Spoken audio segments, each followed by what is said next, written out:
Hi, in this tutorial I would like to show you how to restore default settings in Blender.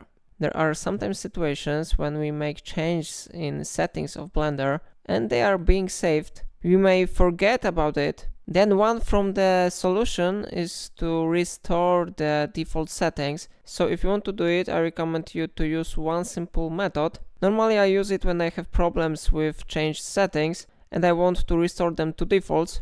If you want to do it, we need to move our cursor to the left upper corner, and here we have something like File. We need to open this one option, and now you will see here a lot of really useful settings. We need to move our cursor down, and we need to go to Defaults, and here we have two options: Save Startup File and Load Factory Settings. If you will choose this option, the software will load factory default startup file and preferences. So if you want to do it, you need to select this one option.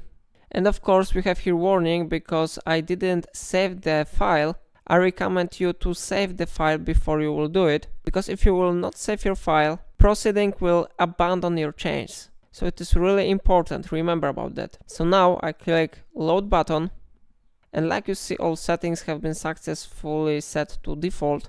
And that's how it works. It's everything in this video. If I helped you to restore default settings in Blender, remember to like this tutorial and subscribe my channel because it really supports my work. And that's everything for today. Thanks you for watching my tutorials.